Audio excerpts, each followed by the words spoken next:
karibia watu 33,000 wanapoteza maisha. Anapika katika hali ya usafi kama yenyewe tu nishati inavyoitwa. Wanatoa huduma zao kwa kufuata taratibu ambazo zimewekwa na sheria. Kwa nini bado tunasikia mitungi ya gesi inatolewa nje ya nchi? Unapoubeba huu mtungi sasa kuupeleka nyumbani. Habari, karibu kwenye Ewura Podcast. Siku ya leo, kwenye episode ya leo, tunazungumzia topic ambayo iko karibu sana na moyo wangu. Na huenda umeshaisikia mada hii kwa sababu imekuwa ikizungumziwa kwenye majukwaa ya kitaifa na kimataifa. Ni mada ambayo inagusa maisha yetu ya kila siku. Inagusa afya zetu, inagusa mazingira, inagusa uchumi wa jamii yetu. Na imekuwa ikizungumziwa na wadau mbalimbali, wanasiasa, wanaharakati, lakini pia ni mada ambayo imetiliwa mkazo sana na imebebwa sana na rais wetu Dr. Samia Suluhu Hassan. Mada hii si nyingine, ni nishati safi ya kupikia. Mimi ni Janet Mesomapia na kwenye episode hii ninaye Engineer Nyirabu Musira ambaye ni meneja wa Ewura kanda ya Mashariki. Tutafanya mazungumzo kuhusiana na mada hii ya nishati safi ya kupikia. Engineer Musira. Yes. Mambo. Poa. Karibu sana. Asante sana Janet. Karibu sana. Leo tunazungumzia nishati safi ya kupikia. Yeah. Lakini kabla tujaanza kuzungumzia mambo kwa undani zaidi, unajua kupika? Mimi? Yes, and you like my food. Utaipenda msusu wangu. Okay. Unakumbuka labda tukio gani ambalo ulishawahi kukukuta kwenye harakati za kupika? Harakati za kupika bana, kukata vitunguu. Yani Okay. hiyo ya kukata vitunguu na kuanza kulia. It's Haikufurahishi. hainifurahishi.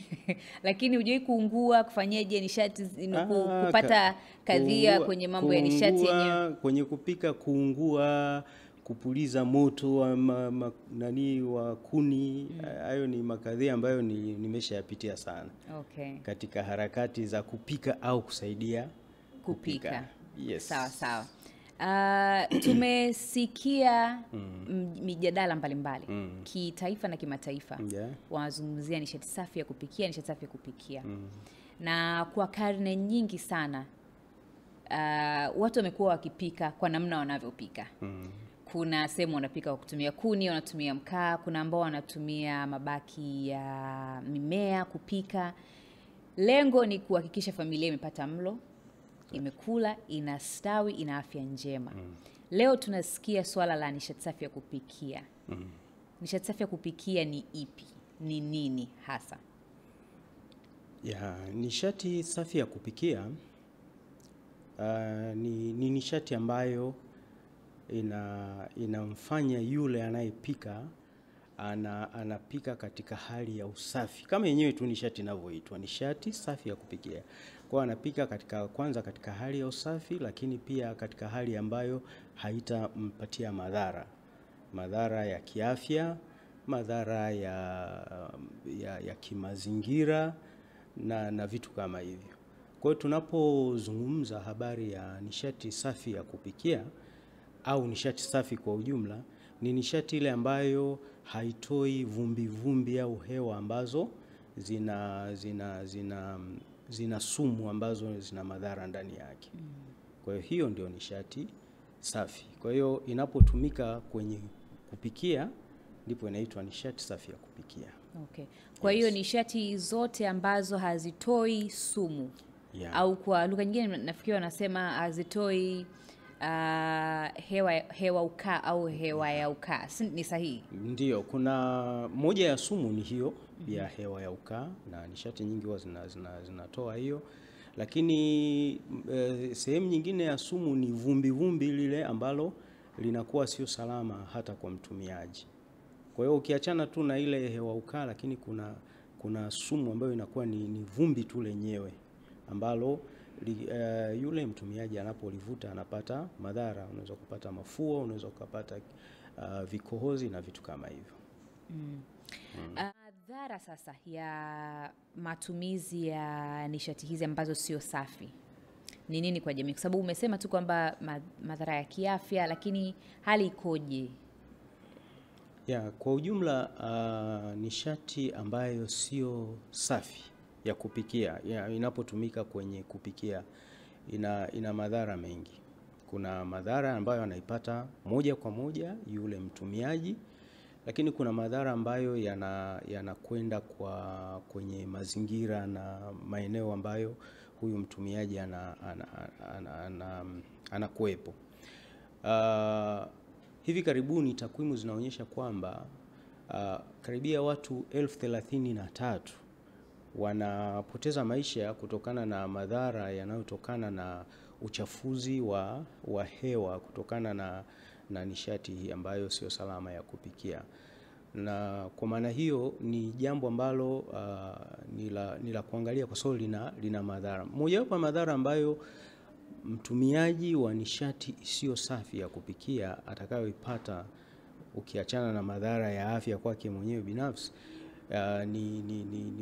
ni kuchafua mazingira yake, kwa sababu matumizi ya nishati ambayo sio safi ya kupikia yanasababisha utoaji wa hewa ambayo sio salama. Hiyo hewa ya ukaa. Hewa ya ukaa inaenda kusababisha mabadiliko ya tabia nchi, na ndio maana tunakuta wakati mwingine tunapata madhara, majanga mbalimbali, mafuriko, vimbunga, lakini hayo yote yanatokana na uchafuzi wa mazingira ambayo hatimaye yanasababisha mabadiliko ya tabia nchi.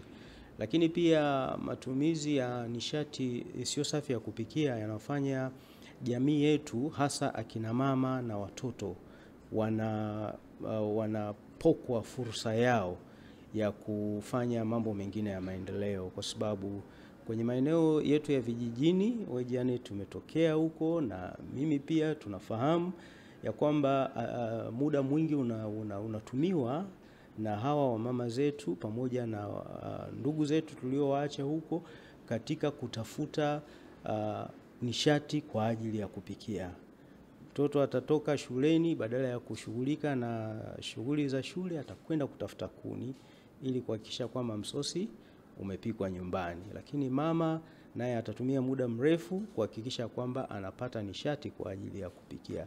Sasa pamoja na muda huo unakuwa mrefu wa kutafuta hii nishati ambayo pia sio salama na sio safi ya kupikia, inawarudisha nyuma ndugu zetu hawa kimaendeleo, lakini pia ina madhara hatimaye kiuchumi. Kwa hiyo ukijumlisha yote haya yanakwenda kuathiri sio tu mtu mmoja, yanakwenda kuathiri taifa kwa ujumla, kwa sababu unakuta nguvu kazi kubwa inapotea, lakini pia muda mwingi unatumiwa kwa namna ambayo ungeweza kutumika kufanya shughuli zingine za maendeleo. Hivi karibuni tumeshuhudia, nafikiri ni mwaka jana, Rais Samia Suluhu Hassan alizindua mkakati wa nishati safi ya kupikia. Na nafahamu kwamba lengo kuu la huu mkakati ni kuhakikisha inapofika mwaka 2034 kuwe na asilimia 80 ya upatikanaji wa nishati safi hapa Tanzania. EWURA kama mdhibiti wa huduma za nishati ana mchango gani, ana play role gani kwenye kuhakikisha lengo hili linatimia inapofika mwaka 2034? Kama ulivyosema, EWURA ni mdhibiti wa nishati na maji, na ndio tafsiri ya EWURA, yani Energy and Water Utilities Regulatory Authority. Kwa hiyo tukiwa kama wadhibiti wa nishati, utaona kwamba EWURA ni wadau muhimu sana katika utekelezaji wa huu mpango au mkakati wa upatikanaji wa nishati safi ya kupikia. Na sisi kama wadhibiti wa huduma hizi mbili, kwa maana ya nishati na maji, wajibu wetu namba 1 ni kuhakikisha upatikanaji wa hizi huduma. Kwa ukija kwenye upande wa nishati safi ya kupikia, EWURA tuna wajibu wa kuhakikisha hiyo nishati inapatikana. Hiyo nishati safi ya kupikia inapatikana. EWURA katika kutekeleza wajibu huo tunatoa leseni pamoja na kuhuisha hizo leseni tunatoa kabla ya leseni tunatoa vibali vya ujenzi. Kwa hiyo wawekezaji wanapokuja kutaka kuwekeza katika upatikanaji au utoaji wa huduma za nishati safi ya kupikia, ni lazima waanzie EWURA kupata vibali vya kujenga, kupata leseni. Lakini pia hatuishii hapo. EWURA tuna wajibu wa kuhakikisha kwamba hawa watoa huduma wanatoa huduma zao katika namna ambayo ni huduma ile inayotolewa inakuwa ni huduma bora, lakini na hata hiyo bidhaa inakuwa bidhaa bora. Kwa hiyo wajibu wetu mkuu kwa ujumla ni kuhakikisha kwamba watoaji huduma hii ya upatikanaji wa nishati safi ya kupikia wanatoa huduma zao kwa kufuata taratibu ambazo zimewekwa na sheria. EWURA sisi tunaongozwa na sheria iliyotuanzisha, sheria ya EWURA sura namba 414 ya mwaka 2001, lakini pia tunaongozwa na sheria za sekta husika, kwa maana ya sekta ndogo, sekta ya nishati na hivyo sekta ndogo ya umeme, sekta ndogo ya petroli pamoja na gesi asilia. Hizi zote zinatuongoza kuhakikisha kwamba hawa watoa huduma wanatoa huduma zao katika namna ambayo itakuwa ni salama, huduma inayotolewa ni bora, bidhaa wanayotoa ni bora, lakini pia kuhakikisha kwamba wateja wao wanaridhika. Na pale ambako mteja anayepokea hizi huduma anakuwa hajaridhika kwa namna yote, ana fursa ya kuja EWURA kuleta malalamiko yake kwetu. Kwa hiyo huu wajibu ukiuchukulia kwa ujumla wake, EWURA anakuwa ni mdau muhimu sana katika kuhakikisha mkakati huu unafikiwa.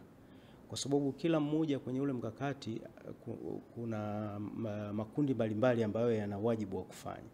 Lakini ukiangalia makundi yale hayataweza kutekeleza wajibu wao kama sisi EWURA tutakuwa hatujatekeleza wajibu wetu. Kati ya vitu ambavyo Watanzania wengi hawana uelewa navyo sana ni kuhusiana na usalama wa hivi vifaa vinavyotumika au hizi nishati safi. Kuna maneno, kuna hofu kwamba labda nishati kama mitungi ya gesi inalipuka na nini.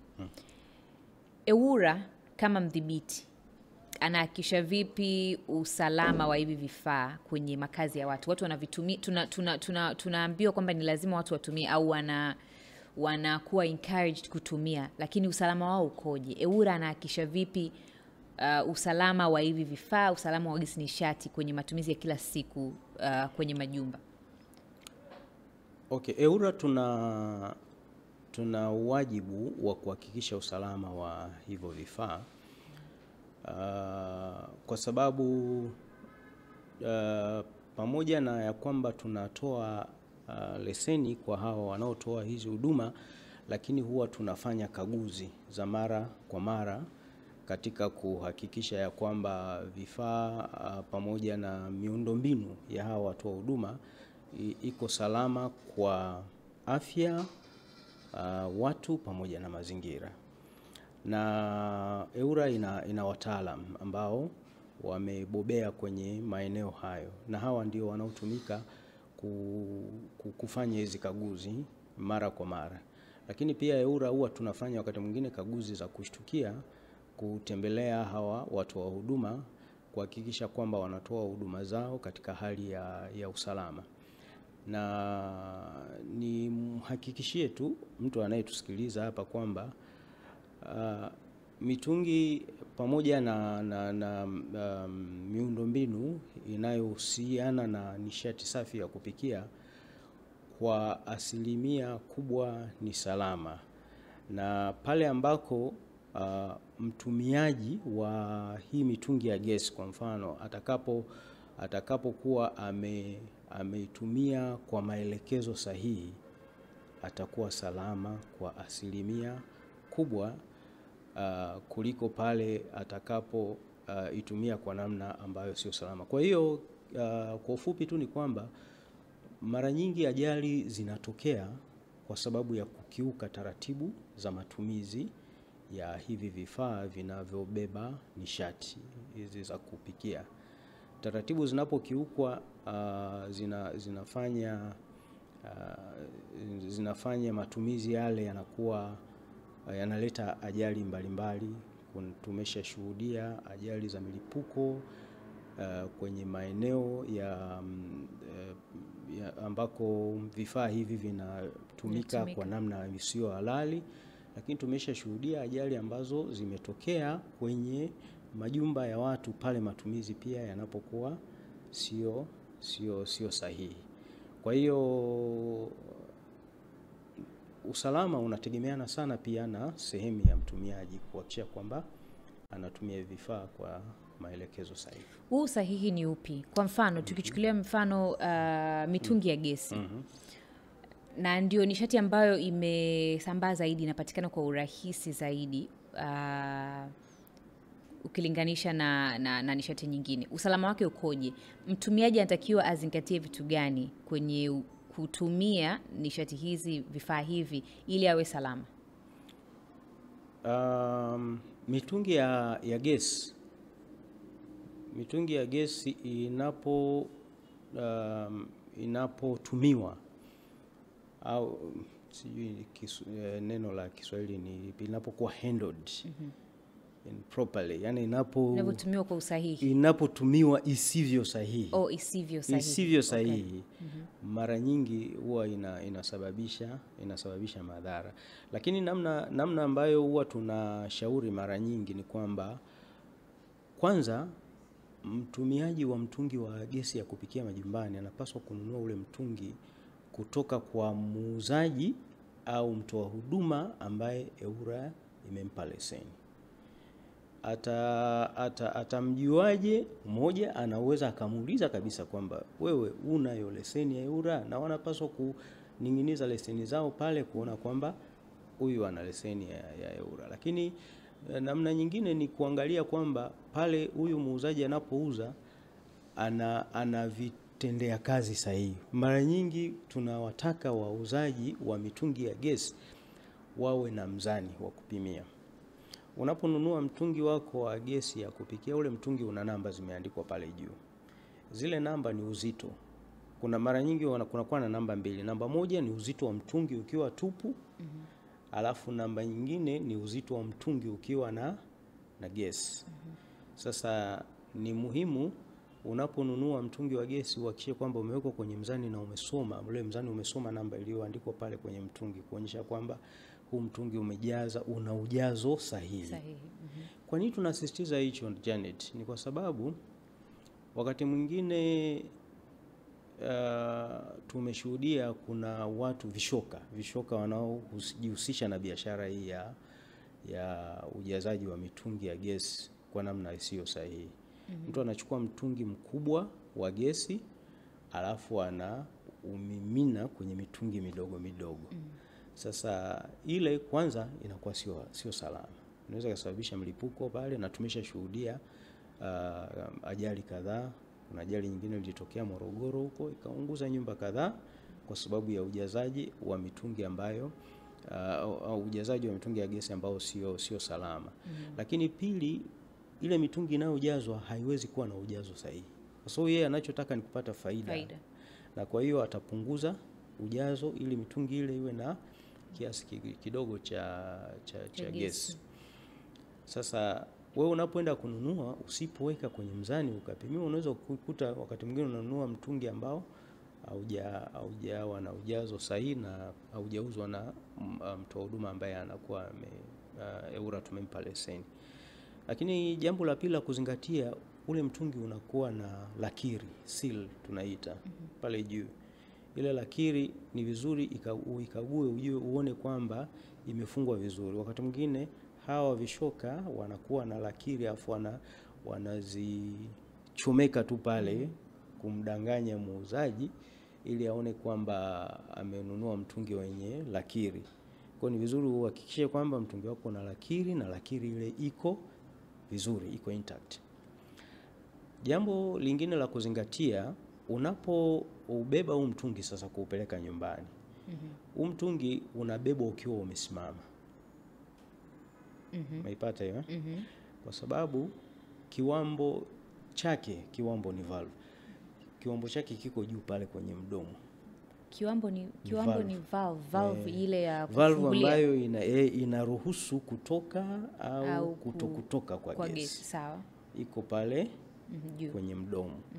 Kwa hiyo unapolaza mtungi wako wakati wa usafirishaji, ile valve inaweza kupata madhara na ikawa dhaifu, alafu kirudi nyumbani wakati wa matumizi ikawa inavujisha gesi kufanyaje kutoka kabla hujaweka ile regulator ya kupeleka moto kwenye jiko la kupikia.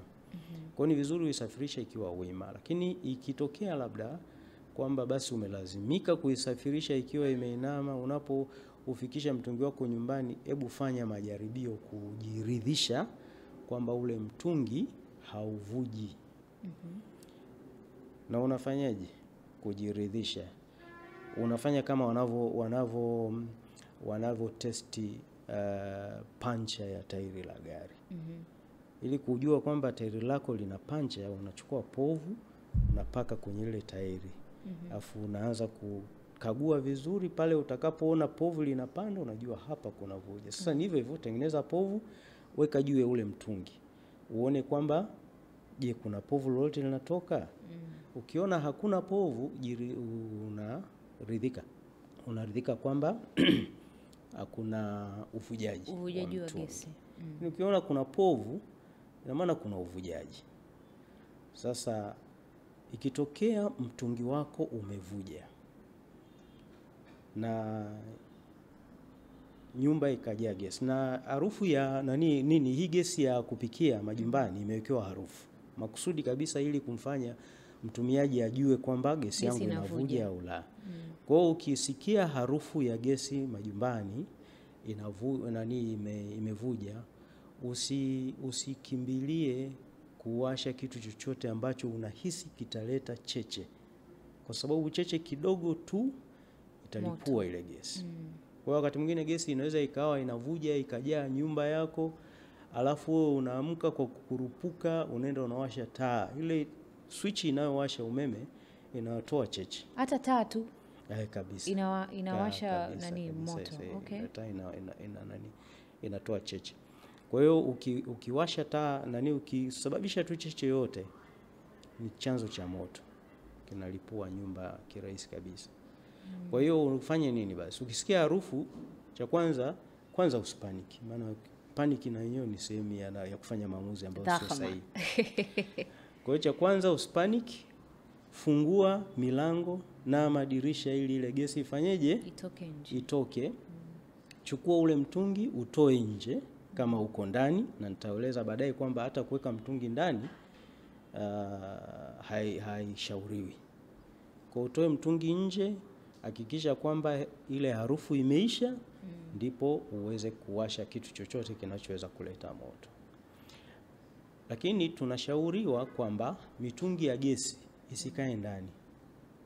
Wengi wanaweka mitungi pale wanakopikia, sijui wao kwako Janet huko wapi. Mtungi unakaa wapi sasa mtungi? Kwa sababu ni kwamba nikipika nikimaliza na utoa nje, alafu nikitaka kupikia narudisha ndani. Exactly. Kama ni ule mtungi ambao una jiko hapo. Unajua mitungi ile midogo ina jiko pale. Utaniambia sasa uweze kutenganisha na jiko. Kikweli inapaswa ifanyike hivyo. Pale unapika, umaliza, toa, hifadhi nje, tafuta mahali uhifadhi nje. Kwa sababu madhara ya kuendelea kuhifadhi nimeyasema hapo kwamba ukitokea unavuja ni rahisi sana kusababisha moto, kwa sababu cheche ndogo yoyote inaweza kusababisha mlipuko. Lakini hii mitungi ambayo ina hose, ina cable ile inaopeleka gesi kwenye jiko, inashauriwa ule mtungi uweke nje.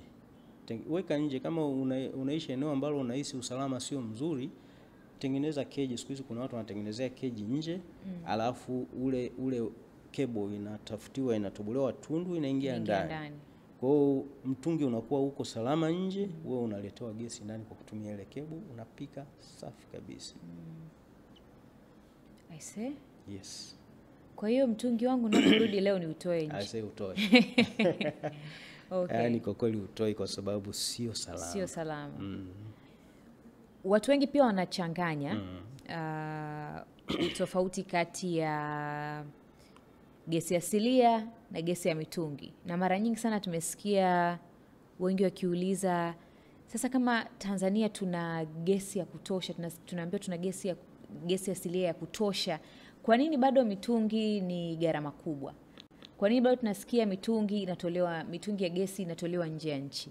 Hebu tuelezee utofauti kati ya gesi asilia na gesi ya mitungi.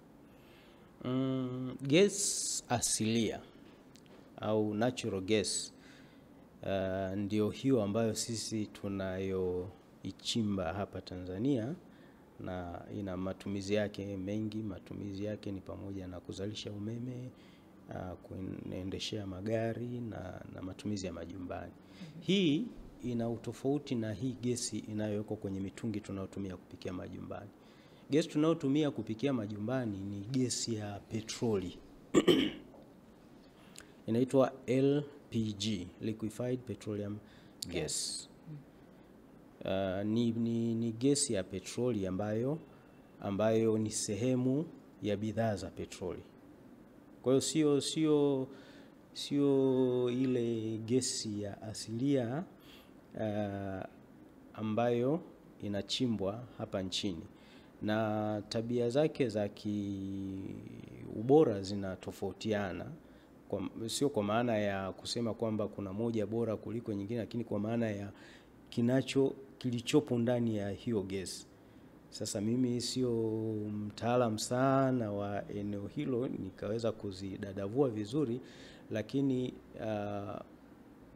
tufahamu tu kwamba zina utofauti. Hii gesi ya tunayopikia majumbani ni sehemu ya bidhaa za petroli. Mafuta ya petroli yanaposafishwa ili kupata bidhaa mbalimbali kama vile petroli, dizeli, mafuta taa, mojawapo ya bidhaa inayopatikana katika huo mchakato ni gesi hiyo ambayo inawekwa kwenye mitungi sasa. Yes. Aha. Kwa hiyo ni kwamba sisi hapa, na kwenye kuongezea hapo watu wengi wanafahamu kwamba Tanzania tuna gesi asilia ya kutosha tu, lakini hatujagundua mafuta. Bado hatujagundua. Yeah. Tunategemea we are hopeful, huenda Mungu akijalia tukagundua mafuta. Na mafuta ndio kitu ambacho wakikichakata kinatoa gesi ambayo ndio inawekwa kwenye mitungi. Exactly. Kwa hiyo sababu ya kwa nini hatutumii gesi hiyo ni kwa sababu gesi tulionao ni gesi asilia, na gesi ya mitungi inatokana na zao la mafuta ghafi. Ni sahihi? Sahihi kabisa. Umeongea kama mtaalamu. Najifunza viwili vitatu kwa sababu haya maswali yamekuwa ni mengi sana. Yeah. Watu wanaona mbona sasa bei ya gesi hii ni ya juu sana. Kwa nafikiri tutoe nje ya nchi, kwa nini nje ya nchi kwetu? Kiukweli sababu ni hiyo kwamba hii asilia bado teknolojia yake ya kusema ikae kwenye mitungi ili iweze kutumika majumbani, kusambazwa kwenye mitungi, haijafika kwenye level hiyo ya matumizi ya manyumbani. Hii asilia ili itumike manyumbani inakuja kwa njia ya bomba, na tayari kwa Tanzania nyumba kadhaa zimeunganishwa kwa mikoa ya Mtwara, Lindi na Dar es Salaam, ambayo kuna watu wanatumia kwa kuunganisha hii gesi asilia majumbani mwao kwa kutumia mabomba. Nini sasa EWURA inafanya nini kuhakikisha kwamba gesi asilia inawafikia Watanzania wengi zaidi kwa mikoa mingi, ukiachana na ile mikoa mitatu tu ambayo ni Dar es Salaam, Lindi pamoja na Mtwara? Wajibu wetu EWURA kama nilivyosema awali ni kuhakikisha ya kwamba bidhaa hiyo ya nishati safi ya kupikia inapatikana, na moja ya majukumu au wajibu ambao tumepewa kisheria EWURA ni kuhakikisha ya kwamba tunaweka au tunahimiza uwekezaji. Kwa hiyo pale atakapotokea mwekezaji binafsi au kampuni yote ambayo inataka kushirikiana na serikali kuhakikisha kwamba upatikanaji wa gesi asilia unakuwa ni rahisi, EWURA ni wajibu wake kuweka mazingira rahisi ya kumfanya huyu mwekezaji kupata vibali kwa haraka. Kwa mfano, mkataba wa huduma kwa wateja unatutaka EWURA kutoa leseni ndani ya siku 40, lakini tumekuwa tukipambana kuhakikisha kwamba leseni hizo zinatoka kwa muda mfupi, hata zaidi ya huo, hata isizidi mwezi mmoja. Na vile vile EWURA tuna wajibu wa kuhakikisha kwamba bei ambazo zinatumika katika kutoa huduma hizo zinakuwa ni bei zinazoendana na gharama halisi za uwekezaji. Na kwa kufanya hivyo, mtumiaji wa huduma nishati hiyo safi ya kupikia atapata bidhaa hiyo kwa bei ambayo itakuwa ni nafuu, lakini inayoendana na gharama halisi ambazo yule mwekezaji ameziweka.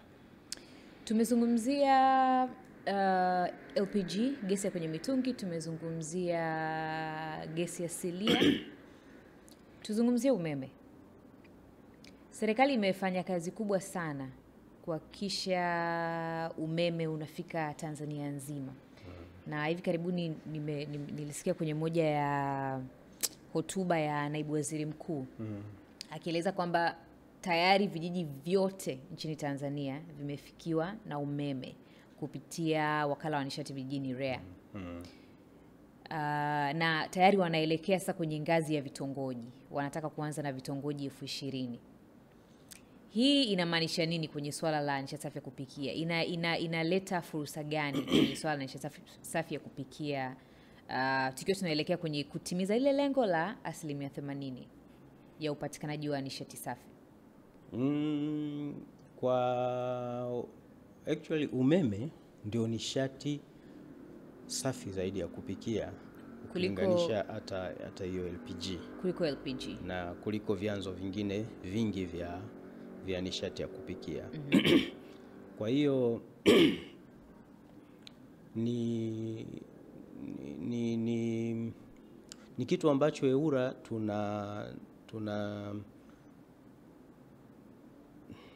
yani ni fursa ambayo EWURA inaiona kwa serikali kuwa na maeneo mengi yakiwa yamefikiwa tayari na nishati ya umeme. Kwa sababu upatikanaji wa umeme unapokuwa mzuri, watu wengi watakuja kugundua kwamba kumbe yawezekana umeme sio ghali kivile kutumika kama nishati ya kupikia kama ambavyo watu wengi wanafikiria. Na umeme unapotumika kwa kutumia vifaa ambavyo ni sahihi. Unajua Janet, kuna majiko ya umeme ambayo yanatumia umeme kidogo sana. Na TANESCO wamekuwa wakihimiza hiyo utumiaji wa majiko banifu ya umeme. Unajua kuna majiko banifu ya mkaa na kuna majiko banifu ya umeme. Kwa mfano mojawapo ya jiko banifu ni haya wanaita kwa Kiingereza wanaita pressure cooker. Yale majiko yanatumia nishati kidogo ya umeme. Sasa kwa matumizi ya vifaa hivyo utakuja kugundua kwamba matumizi ya umeme kama nishati safi ya kupikia yanaweza yakaleta hata unafuu kwa mtumiaji kuliko aina zingine za nishati. Unajua hizi nishati nyingine ni kwa sababu tu watu hawajumuishi gharama zingine zinazohusiana na upatikanaji wa hiyo nishati. Kwa mfano, unapoongelea habari ya kuni, ujumuishi habari ya ufuataji wa hizo kuni, muda uliopoteza, gharama ulioitumia katika kupata hiyo kuni, lakini zikinyeshewa mvua pia muda wa kuanza kupika zikiwa zimenyeshewa, lakini sasa na madhara ya kiafya na matibabu, gharama za matibabu. Sasa ukijumlisha vyote hivi unaweza ukajikuta kwamba kumbe inaweza ikawa ni nishati nafuu, lakini sio nafuu kivile. Na utajikuta kwamba kwa sababu watu wengi watakuwa tayari wameshafikiwa na huduma ya umeme, watajikuta wanaona ni rahisi zaidi sasa kutumia nishati ya umeme kuliko kutumia aina nyingine za nishati ya kupikia. Kwa hiyo Watanzania nafikiri wanasikia kwamba umeme unaweza kuwa nishati nafuu au wanaita himilivu zaidi kuliko nishati nyingine kama utatumia vifaa sahihi. Yes. Ambao vimetengenezwa maalum kabisa ili vitumike kwa kiwango kidogo cha umeme. Yes. Unajua Janet, zamani tulizoea kuwa na bulb za umeme zimeandikwa wati 100. Wati sijui 60. Alafu ikiwekwa hapo, ikiwashwa, ukisogelea karibu unaweza ukaungua moto. Zilikuwa zinatumia umeme mwingi sana. Kwanza yenyewe tu imeshaandikwa wati 100, unategemea nini? Ni umeme mwingi unatumika. Lakini sasa hivi umeme huo uliokuwa unawasha hiyo balbu moja, leo unaweza ukajikuta unawasha balbu zaidi ya 10. Kwa kiwango kile kile cha umeme. Kilichobadilika hapo ni balbu iliyotumika. Na sio kiwango cha umeme. Kwa hiyo ni ndivyo hivyo. Zamani ilionekana upikaji kwa kutumia umeme unakuwa ghali sana, kwa sababu majiko yaliyokuwa yanatumika ni majiko yaliyokuwa yanatumia umeme mwingi sana. Lakini kadri teknolojia inavyoongezeka, sasa hivi majiko yanayoendelea kutengenezwa na yaliyoko sokoni yanatumia umeme kidogo sana. Na kwa hiyo kwa kutumia vifaa sahihi, ni kweli kabisa unaweza kujikuta unapata umeme, unatumia umeme lakini kwa gharama nafuu. Nini wito wako sasa kwa Mtanzania anayekusikiliza kuhusiana na nishati safi ya kupikia? Kwa sababu madhara ni mengi. Ukiachana na hivyo vifo 33,000 kila mwaka, pia kuna ukataji wa miti. Takwimu zinaonyesha hekta zaidi ya 460 zinakatwa kila mwaka kwa shughuli za kuni na uchomaji wa mkaa. Nini wito wako sasa kwa Watanzania? Kwa nini mtu aanze kujifikiria kutumia nishati safi ya kupikia? Kwa kweli faida ziko nyingi. Katika mazungumzo yetu tumeongea faida nyingi kabisa. Kwa hiyo ni kiukweli ni swala la maamuzi. Sasa ni maamuzi tu binafsi, lakini sisi kama EWURA wajibu wetu sisi ni kuendelea kutoa hii elimu, kuelimisha, na hata mkakati umetupa huo wajibu. Ule mkakati wa nishati safi ya kupikia, moja ya wajibu ambao umewekwa kwa EWURA ni kutoa hii elimu. Kwa hiyo tutaendelea kutoa elimu, kuhimiza na kujaribu kuondoa vile vitu ambavyo ni vya kufikirika, zile notions. Kuna notions kama hizo za umeme ni ghali kuliko hili. Kuna notions za kuhusiana na usalama, kwamba majiko ya gesi yanalipuka, sio salama. Lakini pia siku hizi kuna habari ya kwamba ubwabwa hauwezi kupikiwa kwenye gesi ukawa mtamu. Sasa ni vitu kama hivyo tunaendelea kuelimishana, kwa sababu sasa hivi tunaongelea asilimia kuelekea 10 ya watu ambao wanatumia nishati safi ya kupikia. Tunatakiwa kufikia asilimia 80 kufikia 2034. Kwa hiyo kama sisi wenyewe wa Tanzania hatutaamua kuchukua hatua binafsi, huo mkakati unaweza ukawa tukachukua mwendo mrefu zaidi kufikia lengo hilo ambalo rais wetu ameliweka, la kwamba asilimia 80 ya Watanzania wanatumia nishati safi ya kupikia. Engineer Musira, nashukuru sana. Asante Janet. Asante kwa muda wako. Asante kwa kutupa elimu kuhusiana na nishati safi ya kupikia. Na mimi na uhakika, naamini kabisa tukiweza kubadilisha namna tunavyopika, tutaisaidia jamii yetu pakubwa sana, especially wakina mama pamoja na watoto. Tutakuwa na jamii ambayo wanasema it's a dignified community. Jamii ambayo inaweza kutumia muda ambao ungetumika kwenye kutafuta kuni na mkaa kufanya shughuli za maendeleo, jamii yenye afya, jamii ambayo mazingira yake yanalindwa na vitu kama hivyo. Kwa hiyo tunashukuru sana sana sana kwa kuja kwenye hii episode na kutupa uelewa wa masuala ya nishati safi ya kupikia. Asante sana. Thank you, Janet. Barikiwe. Thank you so much. Yes. Ni kushukuru pia wewe uliyechukua muda wako kufuatilia episode hii kuhusiana na masuala ya nishati safi ya kupikia. Tutaendelea kujadili masuala mbalimbali kuhusiana na sekta ya nishati na maji kama ambavyo zinadhibitiwa na EWURA. Kwa utapata kusikia mambo mbalimbali kwenye episode mbalimbali. Cha muhimu tu usisahau kusubscribe kwenye channel yetu ya EWURA, lakini pia kutufuatilia kwenye mitandao yetu ya kijamii. Nafikiri somewhere kwenye hii video utakuwa unaona handles za YouTube pamoja na social media zetu. Mimi ni Janet Mesomapia, mpaka wakati mwingine. Bye.